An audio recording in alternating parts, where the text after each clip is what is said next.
Well, they even struggled with their pass defense early in the season, but have turned things around by moving all-world safety Kyle Hamilton around. Hamilton had an interception in Baltimore's blowout win at the Texans Christmas Day. Our guy Mike Renner from Pushing the Pile and draft analyst here talking about Kyle Hamilton being one of those players who will get a bunch of prospects comp to him in the coming years, and none of them will actually be accurate. That is what Mike put on X. And you know what? We're going to bring in Mike to explain himself, joining us here on the show. So first and foremost, when we get to other player comps right here, what was that tweet about? What was the precipice? What initiated that firing there of the X tweet? Well, it was that interception and a play that, you know, at 6'4", 220 pounds, what he can do as a deep safety is just stuff that most normal size safeties can't do, right? Like, he is a unique one-of-one type of player that every time we get this tall safety in the draft now, we're going to be like, is he the next Kyle Hamilton? Nah, there's not going to be a next Kyle Hamilton. This guy was doing stuff like this as a true freshman at Notre Dame and has been doing this since his rookie year with the Baltimore Ravens. A truly special prospect, a truly special player that can play deep, that can play slot, that can play in the box and never look out of place. Those guys are one of one. There ain't going to be one every single year in the draft. There may not be one for quite some time. It's so frustrating, and I only mean that from like a jealousy perspective. It seems like the Ravens always get the one of one. They get the Ray Lewis, they get the Ed Reed, they get the Kyle Hamilton, all the greats that they have there.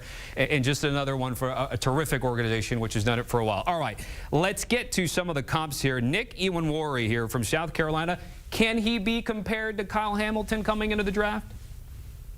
A little bit. Now, again, I just said, there's no one that does a one-to-one comparison, but he has some of those traits. At 6'3", 227 pounds, he's probably actually going to be even faster than Kyle Hamilton was coming out of Notre Dame. That's what people question about. Did he have the range? There ain't those questions with Nickwerry. He's a guy that on the back end would not surprise me if he ran the 4.3s. You see the clip there. A guy that big running that fast is always impressive. Now, he's not quite as fluid as Hamilton was in one-on-one coverage, but he's the guy that can seamlessly go from deep to in the box and be like a third linebacker on the football field for you when he drops down at the safety position. So he's a guy that there's probably two guys, him and Malachi Starks from Georgia, that have a good chance of being first rounders in the safety class. So I'm getting the vibes that he's Hamilton-esque, not Hamilton-like maybe in terms of some of the descriptions of him.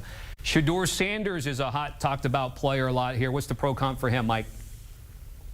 To me, it's Geno Smith, the Seattle Seahawks starting quarterback, because the primary traits that they have. One, accuracy. Geno, one of the most accurate quarterbacks in the NFL on a throw-for-throw basis. And then two, their ability to thrive still in tight pockets, under pressure, that they're fearless in those situations. Obviously, behind that Colorado offensive line the past 2 seasons, he's had to make plays under pressure. If he wants to move that offense down the football field, more often than not, it's going to come from tight pockets, as you see consistently. Now, he does hold the ball a little. He's going to have to avoid sacks the way Geno learned to over the course of his career.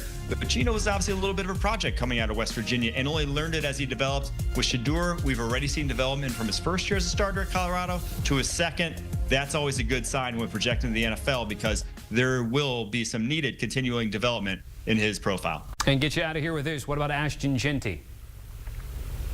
Ashton Jeanty is another like one of one. There's not really going to be a great comp for him, but at his size, because his height is going to be a very big sort of much talked about thing down the stretch. He reminds me of Maurice Jones-Drew, the former UCLA back to Jacksonville Jaguars, who was a one-time rushing leader in the NFL back in the day. Because at that size, at 5'7", 5'8", that real small-ish stature for a running back, it almost helps them. They're like bowling balls. They have a lower center of gravity that they can get bounced off their rocker a little bit and still stay on their feet because of that low center of gravity. You see it consistently on Jeanty's tape.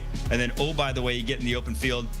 MJD ran a 4.39. I could see Jeanty running in that range as well. All right, that's our draft analyst, Mike Renner, who is a co-host of Pushing the Pile, also a regular contributor on With the First Pick. Mike, certainly appreciate it. That show co-hosted by Ryan Wilson and Rick Spielman on the regular. Scan the QR code and check them out as you get your draft fix.